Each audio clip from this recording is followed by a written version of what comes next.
Hi, my name is Rachel Leighton, and I'm a senior in the Newton North Capstone program. I have a question for you.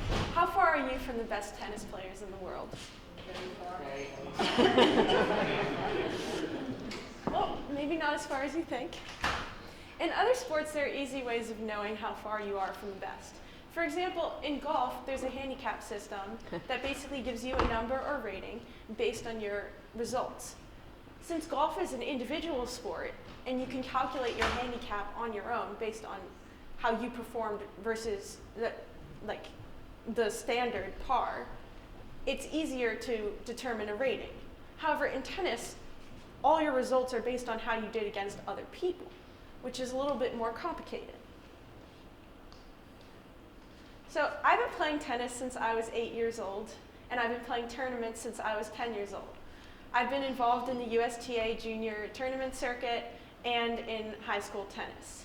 Here's some photos of me in my match against Wellesley last Monday. Unfortunately, we lost, but we're going to get revenge in the state tournament. All right, so since I've been so involved in the tennis system, I know about a lot of the problems that there are, especially on the junior circuit. Since there's such a wide range of abilities, there's a lot of matches that are just complete blowouts. I mean, I remember my first time at the New England Sectionals tournament. I was 11 years old playing in the 12 and unders, and I played the girl who won the tournament in the first round.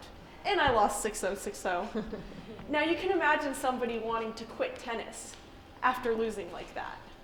Thankfully, I didn't, but a lot of people did. Research shows that people are quitting tennis faster than almost any other sport. Also, another problem with the system is that in the college recruiting system, basically your ranking and your rating or value as a player is entirely based on win-loss rather than the actual score of the match. That means that a 6-0, 6-0 blowout counts the same as a 7-6, 7-6 match that could have gone either way.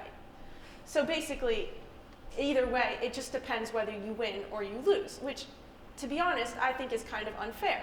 Because if I played somebody really good and I lost 7-6, 7-6, then shouldn't I get some credit for that, rather than if I was just one of the people who got blown out? All right. So this fall, I was taking a discrete math course at MIT where I was learning about graph theory and specifically Pagerank algorithms. And at the same time, I was hearing from my tennis coach about UTR, or Universal Tennis Rating, an organization with the goal of giving every tennis player a rating based on their previous match results. The ultimate goal of UTR is to make it so that they can pair players of similar ratings in tournaments so that everybody has more competitive matches that will help players improve and help get more people interested in the sport. So therefore, a newcomer could basically enter a tournament that corresponds to their rating and then have good matches instead of entering a tournament and just getting blown out by somebody much better. That way, everybody improves more and everyone has more fun. So I started thinking, what if I could use this graph theory or ranking algorithm to basically create these tennis ratings?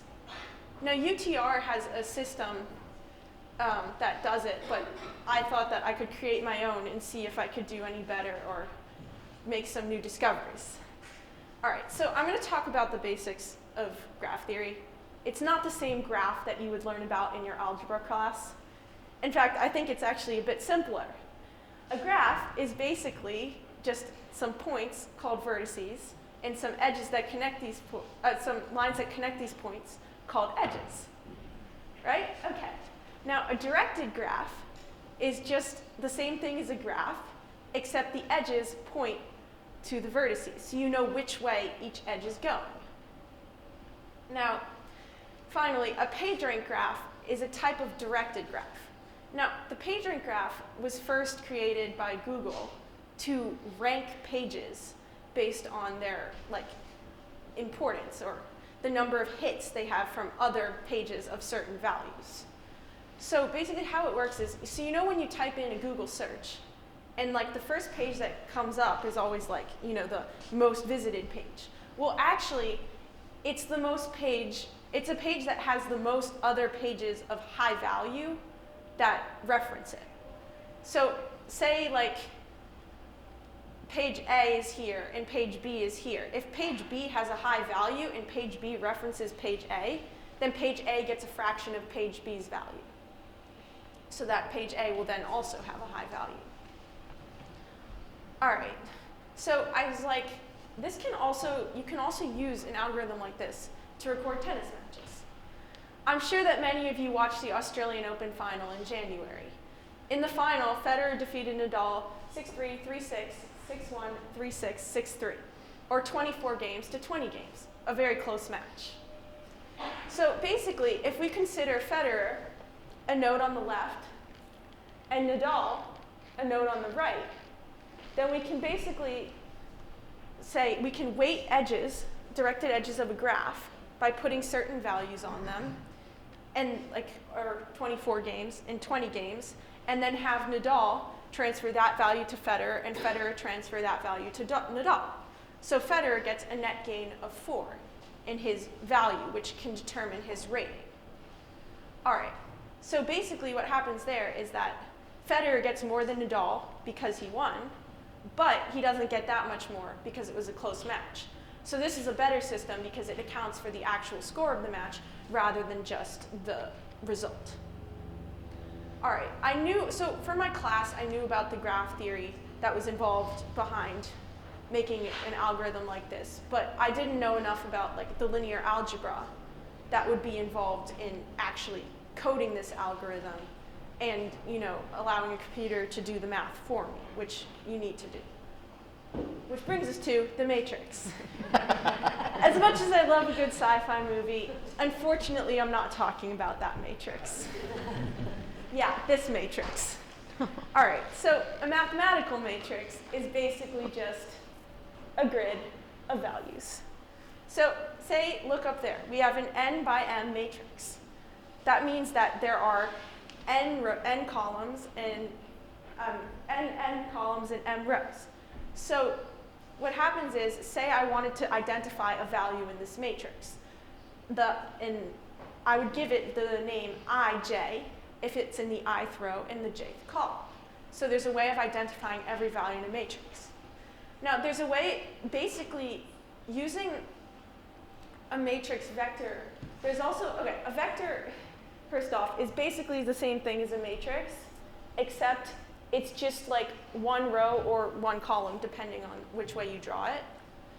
So what I wanted to do was I would put my PageRank into a matrix vector multiplication to produce the result of the ratings that I wanted to get.